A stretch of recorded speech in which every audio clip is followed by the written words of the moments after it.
Hola, buenas noches. Bienvenidos. Hoy tendremos una sesión de media hora de preguntas y respuestas relacionadas con el tema del estrés, con el tema que empezamos a analizar la semana pasada. Tenemos una primera pregunta de Ricardo Machado. Ricardo pregunta, ¿cómo podemos atacar, cómo podemos manejar o resolver el problema de la ansiedad? Voy a tratar de hacer un resumen lo más corto posible para contestar tu pregunta, Ricardo. Es una pregunta fantástica y podríamos hablar muchas horas sobre el tema porque es bastante amplio, pero resumiré lo mejor posible lo que nos ofrecen las ciencias yógicas a este respecto. Lo primero que tenemos que entender es que ¿de dónde sale esa ansiedad? Entonces necesitamos saber que la mente es la que genera, nuestra mente es la que genera este problema de la ansiedad a raíz del estrés. Ahora, ¿de dónde sale eso? Entonces, primero que todo, nosotros percibimos, nuestra mente percibe el mundo, todo el mundo de los objetos a través de los sentidos. Por ejemplo, si yo te digo, ¿dónde me ves? Tú probablemente me digas, acá, ¿no es cierto? Y la verdad no es tan exacta esa apreciación, porque lo que está sucediendo es que tu ojo me ve porque la luz se está reflejando sobre este objeto.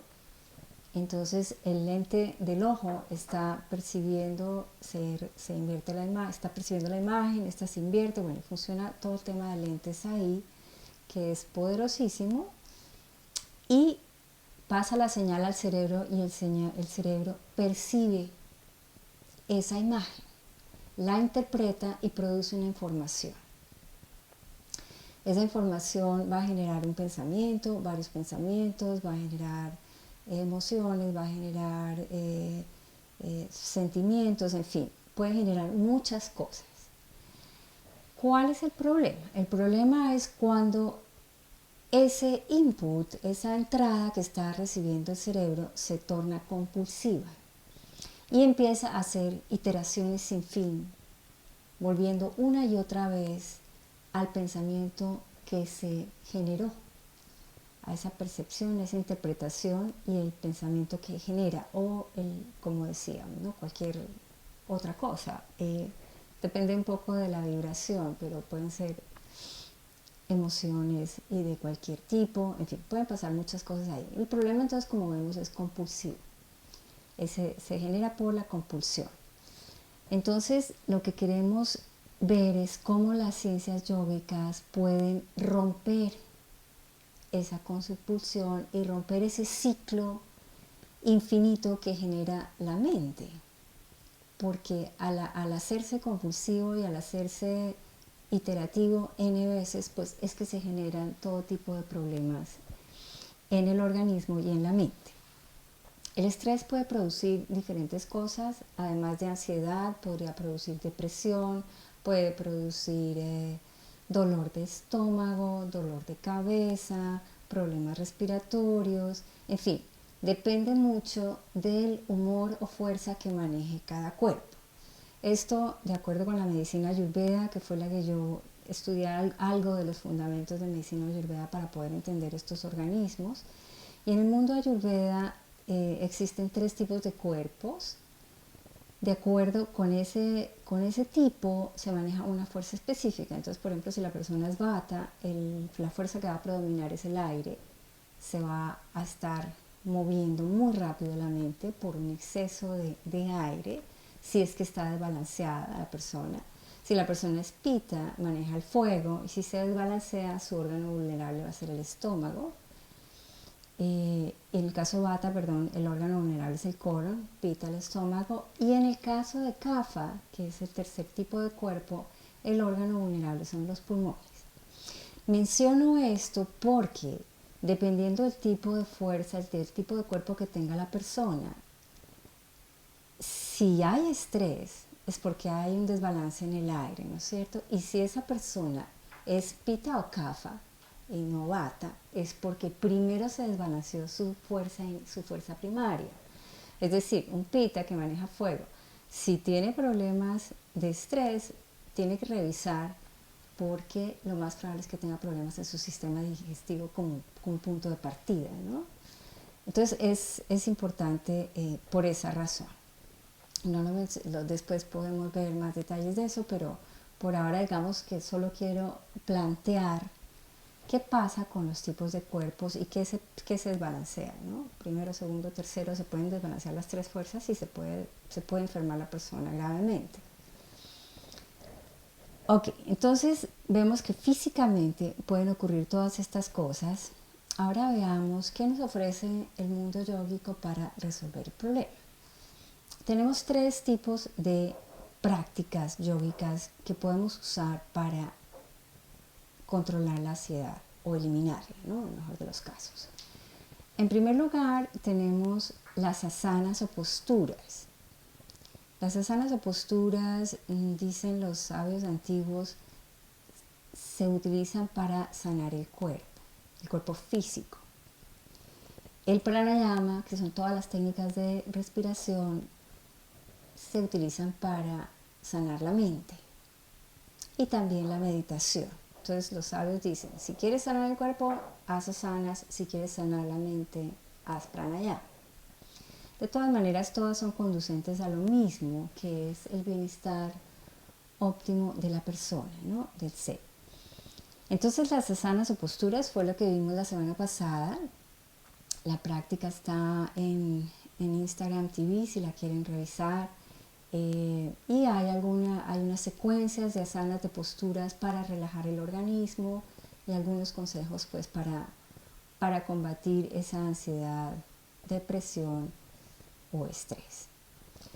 Okay. Luego tenemos el pranayama. Pensaría que la próxima semana podemos hacer media hora de prácticas de pranayama específicos para el estrés, ansiedad, hipertensión. Bueno, todas esas, digamos que son todas dolencias como de la misma familia, porque es por tensión nerviosa generada por esta compulsión de la mente. Y hay varias técnicas muy interesantes para resolver eso. El pranayama es una práctica que hay que hacer con muchísimo cuidado y teniendo también mucha conciencia de cómo está el cuerpo físico, ¿no? Se supone que el cuerpo físico ya ha hecho un adelanto para hacer ciertas prácticas, me refiero a que esté ya balanceado, alineado, etcétera, para hacer algunas de las prácticas. Nosotros la próxima semana veremos dos cosas muy sencillas. Pero también hago mucho énfasis en esto porque he tratado personas que me han mandado amigos psiquiatras que han estado con problemas de ansiedad tremendos, medicadas, y el común denominador cuando estuve trabajando con ellos era que hacían un pranayama mal hecho. Incluso mal hecho desde el punto de vista que lo hacían porque lo hacían mucho tiempo. Si en vez de hacerlo por 3 minutos, 5 minutos, se demoraban 15 minutos, 20 minutos haciendo esa práctica que era demasiado intensa para cualquier organismo. Entonces ahí es donde digo yo, hay que saber bien qué pasa, ¿no? Cómo funciona cada organismo y qué es lo que le sirve y qué es lo que no le sirve.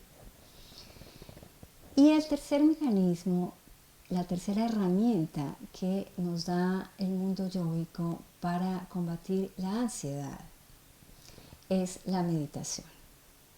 Esta es una herramienta increíblemente útil, increíblemente eficaz para calmar la ansiedad rápidamente, digamos, en un tiempo corto, ¿no? Todo, pues obviamente eso es muy relativo a la persona, al tiempo que le dediquen la práctica, etcétera. Sobre este tema de meditación también haremos una sesión de media hora para entender mejor cómo funciona. Pero este tema de la meditación es crítico porque últimamente veo yo que se habla mucho del tema, si no con ese nombre, con otros varios nombres, mindfulness o lo que sea, y hay cientos de técnicas, digamos, para hacerlo. Yo les quiero comentar hoy las 4 metodologías que ofrece Patanjali. Patanjali es un sabio que vivió hace 5.800 años. Fue la primera persona que puso en blanco y negro la metodología para alcanzar la paz suprema o iluminación, digamos, que no es otra cosa que estar en permanente contento, en permanente atención o conciencia, tanto en vigilia como en el sueño, ¿no? Y Patanjali habla en sus sutras o aforismos de 4 métodos. Entonces, lo quiero traer a colación porque aquí no se trata de decir si hay algo mejor o peor, o más avanzado o menos avanzado, digamos que eso no tiene nada que ver. Lo que es importante es que si ustedes quieren aplicar alguna metodología de meditación, usen aquella con la que resuenan más, con la que más como se sientan, con la que más sientan que avanzan, con la que más sientan que se va esa ansiedad o cualquier cosa que quieran realizar, ¿no? Esto es la herramienta de la meditación es muy poderosa. Si nosotros queremos solamente sobrevivir, digamos, necesitaríamos solamente estos instrumentos, el cuerpo, la mente y los sentidos, y con eso bastaría. Si queremos ir un poco más allá y percibir y utilizar no el 3-5% del cerebro, sino ir más allá en la percepción y ver otras cosas, necesitamos una herramienta mucho más sofisticada que es la mente. Pero si hay hacia algo estas cosas, pues significa que el cuerpo y la mente, los dos instrumentos que sabemos que son nuestros, no están funcionando a favor, están funcionando en contra. La inteligencia no la estamos usando a favor, sino en contra. Si yo te pregunto, bueno, ¿a ti cómo te gustaría estar en este momento? Seguramente la respuesta sería contento, bien, me gustaría estar feliz, siempre, pues, ¿no? con absoluta tranquilidad. ¿Por qué no estamos así? Porque la mente no está haciendo lo que queremos, sino que anda suelta, digamos, haciendo lo que ella quiere. Y la idea es lograr que haga lo que queremos. Nosotros no tenemos ningún control sobre lo que pasa afuera. Lo que pasa en el mundo exterior, pues son demasiadas variables que nosotros no controlamos, ¿no? Entonces, por ejemplo, este tema de la pandemia, pues esto está totalmente fuera de control, es desconocido, hay mucha información, muchas cosas que se contradicen, ahí no tenemos control de ningún tipo y estamos percibiendo una cantidad de información y haciéndonos una serie de ideas o películas que necesitamos ponerle un cierto límite para que nos deje vivir en paz, ¿no? Porque esa película no es ni siquiera la misma película. Cada mente construye su propia percepción, su propia película. Y entonces tenemos 7.7 billones de películas distintas que incluso hacen que la gente pues esté en conflicto, se pelee, etcétera, ¿no? Ok, entonces vamos a los 4 métodos que plantea Patanjali. De estos 4 métodos, pues el mundo moderno ha derivado, como les digo, cientos de técnicas, de nombres y de cosas distintas. Pero yo los quiero mencionar para que ustedes más o menos sepan qué les gustaría y entonces qué derivación de eso, si quieren una derivación, pues qué utilizar. Entonces, bueno, lo primero que dice Patanjali es, digamos, si la persona está comenzando, él dice, pueden utilizar, por ejemplo, un elemento que tenga unas características como muy precisas, que no sea difuso, sino que sea algo que, por ejemplo, una vela. Entonces una vela con su llama, una vela prendida, ustedes ponen su vela y se sientan y la contemplan. Ahora que menciono la palabra se sientan, vamos a hacer otro paréntesis aquí porque es clave la sentada. Ustedes me ven acá sentada muy cómodamente, me encanta sentarme así porque estoy súper cómoda, puedo estar mucho tiempo sentada de esta manera. Aquí estoy armando con mis rodillas y los 2 isquiones un trípode que permite que mi columna esté completamente estable y derecha. Y tengo suficiente musculatura en la espalda para poder estar aquí 2-3 horas, 4 horas, sin que el cuerpo moleste, sin sentirlo, sin que duela. Nosotros hacemos asanas con ese objetivo, con el objetivo de que el cuerpo esté sano y no duela. Y de esa forma la mente pueda tener la opción de aquietarse. Porque si el cuerpo duele, la mente va a estar en el dolor. Entonces les sugiero sentarse cómodamente, ojalá con la espalda libre, con la columna vertebral libre, de tal forma que la energía pueda fluir por el canal central en algún momento, el prana pueda fluir por el canal central sin problema. Si no lo pueden hacer, pueden sentarse en una silla, pero con la espalda derecha, ¿no? Espalda derecha. Y si lo logran, pues ideal que no haya contacto con el espaldar. Si no, pues no importa. Igual la práctica va a servir y va a surtir unos efectos muy buenos. Ok, entonces nos sentamos, estamos cómodos. Y el primer paso es, si queremos utilizar este método, ponemos una velita y nos dedicamos a observar esa vela. Este método tiene el propósito de lograr que la mente deje de estar pensando en mil cosas a la vez y se centre. El problema, o no problema, pues, pero una limitación que tiene el método es que ahí, al estar tú afuera, está activo el sentido de la vista y hay un pensamiento, que es la vela, ¿no? Pero bueno, por lo menos hay un pensamiento. Después veremos cómo se elimina ese pensamiento. Otro método que propone Patanjali es, los otros tres, digamos, ya son hacia adentro. Este primero tiene activo la vista, está con el sentido de la vista activo afuera. Los otros métodos son internos, entonces ahí cerramos los ojos y en el segundo consiste, por ejemplo, en que cierras los ojos, te sientas y observas o atiendes más bien la respiración, ¿no? Entonces ahí va a estar la mente centrada muy en el tacto y muy concentrada en los pulmones, en el fluir del aire, y va a estar focalizada también en un pensamiento. Pero ya está adentro, por lo menos está adentro. El tercer método consiste en que, por ejemplo, también adentro, ojos cerrados, espalda derecha, tal, sentados cómodamente, vas a escoger tu deidad, puede ser o alguna imagen que sea estable, que no cambie con el tiempo, que no genere emociones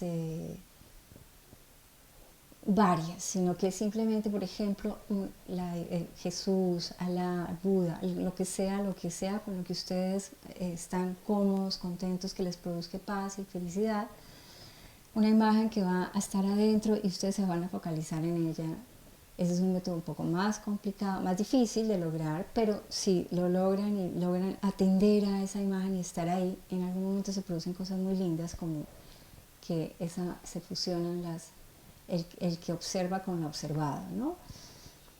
Y el cuarto método, que es el que yo conozco, el que me enseñó Sesha, mi maestro de meditación, es un método que es como una especie de atajo, porque aquí en este cuarto método no hay pensamientos.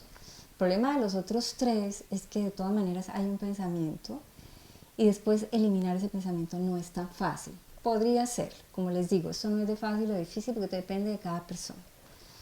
Pero en el cuarto método lo que hacemos es tratar de entrar en silencio. De hoy en 15 haremos una práctica de meditación y veremos un poquito más en detalle qué pasa con la mente, cómo funciona y qué es lo que queremos lograr. Hoy solamente les quiero explicar de una manera breve un poquito en qué consiste, porque la idea es, hay muchas personas que creen que lo que buscamos es eliminar la mente. No buscamos eliminar la mente, ni mucho menos. La necesitamos porque es la herramienta más poderosa, una de las herramientas más poderosas que tenemos. Lo que queremos es que haga lo que nosotros queremos. Entonces, lo primero es atenderla, ¿no? Atenderla, cerramos los ojos y empezamos a atenderla. Empezamos a atender, a mirar, a observar con la mente, no con los ojos, qué hay ahí. Y probablemente veremos que hay millones de pensamientos al comienzo. Pero luego empezamos poco a poco, si seguimos practicando y observando qué es lo que hay ahí, veremos que cada vez que le ponemos atención a un pensamiento se va. Viene otro, pero le ponemos atención y se va. La práctica consiste en no dejarse enganchar y armar película con ese pensamiento, sino simplemente observar o atenderlo, él se va a ir. Y en la medida en que eso va progresando, simplemente empezamos a ver que, a sentir que entre pensamiento y pensamiento hay un pequeño espacio. Y la práctica consiste en quedarse ahí y atender y observar ese espacio. Y en la medida en que hacemos eso, ese espacio se va agrandando. O sea que la mente se va aquietando, van habiendo menos pensamientos por segundo o por minuto, menos pensamientos, el espacio se va agrandando hasta que solo queda espacio y quedamos en un vacío de pensamientos, que es lo que queremos. Ese vacío de pensamientos es lo que inicialmente en los 4 pasos de los niveles de conciencia se llama pratyahara o control de los sentidos. Entonces el solo nombre, por ejemplo, pratyahara, o sea, hay varios estadios de la conciencia, está el sueño, está la vigilia y luego entran los 4 estados de conciencia de los que habla Patanjali. Él ni siquiera considera el sueño ni la vigilia. Pero el pratyahara es el control de los sentidos. Entonces, por eso, controlar los sentidos no quiere decir que los eliminemos o que los cortemos, sino simplemente que no nos perturben, ¿no? Porque el oído va a estar ahí funcionando, el tacto está ahí, todo está ahí, pero la idea es que no nos perturben y que la mente se silencie y no tenga que ponerle atención, no se distraiga con otras cosas externas. Entonces, eso lo que va a producir es una infinita paz y va a generar una serie de percepciones interesantes, como es el hecho de que uno empieza a tomar distancia con las cosas del mundanal ruido y no se involucra y no las sufre, ¿no? Sino que las observa, pues si puede hacer algo al respecto lo hace, si no, pues no lo hace. Pero te da una posibilidad de vivir y de disfrutar la vida enorme. Bueno, muy bien. Tenemos otra pregunta que es alguien me pregunta, me dice que el estrés le genera dolor en las caderas. ¿Qué asanas recomiendo para eso? Realmente yo no te puedo recomendar una asana en particular o un par de asanas en particular porque no estoy de acuerdo, digamos, en cómo eso pueda funcionar. Número 1, si tú quieres hacer una práctica para fortalecer caderas, para que no duelan, para que se estiren y en fin, hay que mirar primero por qué están doliendo, debe haber alguna cosa en la postura, puede haber algún desgaste articular, en fin, pueden haber varias cosas. Entonces no son solamente las asanas las que te van a ayudar, pero además una práctica involucra un calentamiento, un núcleo de la práctica, un enfriamiento, y las asanas solas no hacen nada. Necesitas hacer unas secuencias bien diseñadas para el tipo de cuerpo que tú tienes y el tipo de problema que tienes. Lo que más bien te propondría en este caso hoy es mirar la causa del problema. Si tú dices que la causa es el estrés, entonces ¿qué tal si más bien no manejamos el problema del estrés? Y aquí se me ocurre algo que no he mencionado hasta ahora, y es que hasta ahora hemos hablado de, por ejemplo, la meditación interior, de la meditación, el aquietamiento mental, del quitamiento de las fluctuaciones de la mente, haciéndolo de manera interiorizada. Si tú eres el tipo de persona que dice, no, a mí eso me cuesta mucho trabajo, eso me parece aburrido, yo no voy con eso, no me gusta mucho, puedes hacer otra cosa, que es meditar en la acción, ¿no? Y podemos mirar algunas cosas que habitualmente hacemos. Nosotros vivimos la vida, la mayoría de las personas viven su vida de una manera muy accidental, muy compulsiva, muy automática, es totalmente accidental. Entonces, si uno vive la vida así, pues obviamente eso tiene que producir estrés porque no hay ningún tipo de control de nada, ¿sí? Sino solo es la accidentalidad perpetua. Entonces la idea es empezar a adquirir conciencia de lo que está pasando en nuestra existencia. Y hay varios ejemplos y varias cosas que yo te sugeriría hacer, por ejemplo, como práctica, esta noche, como una práctica clara, por ejemplo, al cepillarse los dientes. Entonces, ustedes se van a cepillar los dientes conscientemente. no automáticamente pues así como un tiro, que es lo que hace uno normalmente, no, de una manera absolutamente consciente, de sentirla hacer desde el cepillo de dientes, de saborear el dentífrico, de realmente hacer conciencia de cómo va el masaje que se está haciendo en los dientes, de revisar que realmente se está haciendo una limpieza completa, en fin, de disfrutar la cepillada de los dientes. Esa es una que les sugiero para esta noche.